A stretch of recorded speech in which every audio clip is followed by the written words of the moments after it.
நீதிமொழிகள் 13ஆம் அதிகாரம். ஞானமுள்ள மகன் தகப்பனுடைய போதகத்தை கேட்கிறான், பரியாசக்காரனோ கடிந்து கொள்ளுதலுக்கு செவிகொடான். மனுஷன் தன் வாயின் பலனால் நன்மையை புசிப்பான், துரோகிகளின் ஆத்மாவோ கொடுமையை புசிக்கும். தன் வாயை காக்கிறவன் தன் பிராணனை காக்கிறான், தன் உதடுகளை விரிவாய் திறக்கிறவனோ கலக்கமடைவான்.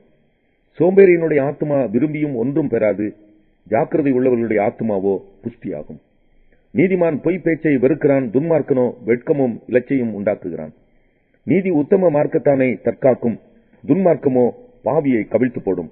ஒன்றுமில்லாதிருக்க தன்னை செல்வனாக பாராட்டுகிறவனும் உண்டு, மிகுந்த செல்வம் இருக்க தன்னை தரித்திரனாக பாராட்டுகிறவனும் உண்டு.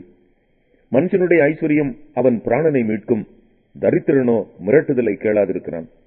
நீதிமான்களின் வெளிச்சம் சந்தோஷிப்பிக்கும், துன்மார்க்கரின் தீபமோ அணைந்து போம்.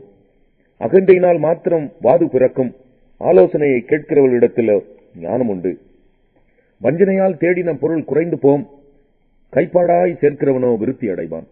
நெடுங்காலமாய் காத்திருக்குதல் இருதயத்தை இளைக்க பண்ணும், விரும்பினது வரும்போதோ ஜீவ விருட்சம் போல இருக்கும்.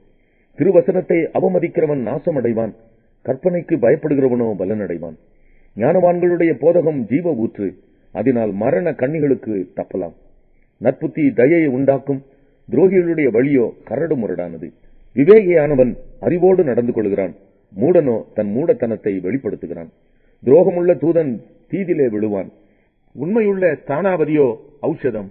புத்திமதிகளை தள்ளுகிறவன் தரித்திரத்தையும் இலச்சையையும் அடைவான், கடிந்து கொள்ளுதலை கவனித்து நடக்கிறவனோ கனமடைவான்.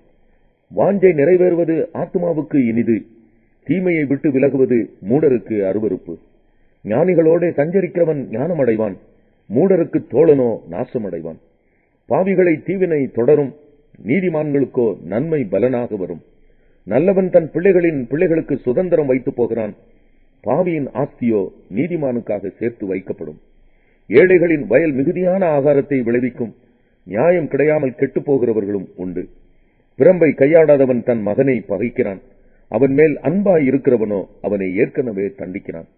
நீதிமான் தனக்கு திருப்தியாக புசிக்கிறான், துன்மார்க்கருடைய வயிறோ பசித்திருக்கும்.